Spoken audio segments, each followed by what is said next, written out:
our sexual energy has seasons. We have a summer, we have fall, we have winter, and we have spring. This is Ashley with Up Level Love and a little bit of Wednesday Wisdom. And today I'm going to be sharing about these sexual seasons, how to recognize them and how to truly honor them for optimal health and vitality in your life. So most of us want to live in summer. Summer is when we have all this vital energy just flowing through us, when we're super sexually active, when we have creativity just emerging, when we have an abundance of energy, when we're really flourishing and we're creating and we're doing a lot.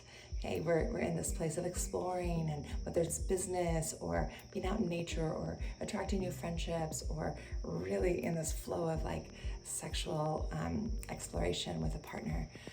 This is summer, and it's fun and it's magnificent and it takes a lot of energy. So when we start to move into fall, we just notice and we recognize as that energy just starts to soften a little bit. This effervescent, crazy, summer flowing energy just starts to soften a little bit. And we start to maybe take a little bit more time to ourselves. We need a little bit more rest. And this is super important because this is when we start to do this internal, like a little bit of introspection, and we start to just soften our energy so that we can give it a rest that it needs. And it's moving us into winter. And as we go into winter, this is when we have a deep rest. This is when we withdraw, maybe socially, when the creativity is not flowing a lot. We're really doing the internal work during winter. You're doing the practices that nourish you. You're giving yourself the rest that you need physically, emotionally, mentally. This is a time to restore. Winter is important, and a lot of us worry when we get into winter and go, what's wrong with me? Nothing is wrong with you. This is the perfect cycle, knowing that it will cycle through and you will return into the spring and the summer. So being able to recognize that, give yourself the practices and the nourishment that your body, your mind, and your heart needs during winter is really important. Okay, so as we move from winter into spring, we start to have these budding ideas. Creativity starts to emerge, and our energy starts to build as excitement comes forth, and we emerge from our dormant state. We just feel this energy. We start to awaken in a softened way. We don't go straight from winter into summer. Okay, it's just slow emerging where we start to feel that. We start to take breath into that. We start to just notice and really do the practices that start to build that energy.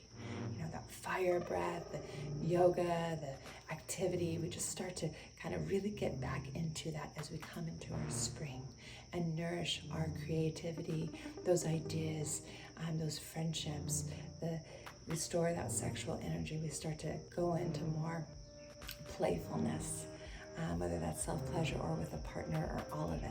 Okay? And then we come back into our summer. That energy builds and builds and builds in spring, and then boom, all of a sudden we're in summer and we're doing and we're building and we're creating and we're back in that magic flow of life, and it's effervescent and so much fun. Okay, so this is how we cycle through, and there's no like time frame. It's different for everybody. Things that are dependent on these seasons are coming in and out of relationships. It can be child rearing and birth. It can be our hormones. It can be every month with our cycles. It can be just things that are happening in your world, in jobs, in your creative flow. It's like we really need to run this cycle, to go into and through each of these cycles and not get stuck in any of them. If we demand our bodies and our minds to always be in summer, we're going to burn ourselves out. We're not going to give ourselves the rest and the nurturing that we truly need. And this will burn out this vital life force energy. And at the same time, if we get stuck in winter in this kind of dormant state, if we just fall into that and we don't give ourselves the nourishment to reawaken that energy, then that can become depression. So it's really important to understand that when you're in these different seasons, that it's okay, that you're flowing through the cycle of life, and that all of it will be and emerge again. And you do that by honoring yourself and doing the practices that are unique for you, that really serve you in each of these seasons. I really enjoyed sharing this information. I hope that you can now recognize and really truly honor your unique sexual seasons. Do the practices that help really care for you in each of these seasons for optimal health and well-being for your body, your mind, your spirit, and your soul. And that you can continue to up-level love and intimacy within yourself and in your relationships. Please like or leave a comment. I'd love to know how this shows up for you in your life, and I look forward to sharing more. Aloha for now.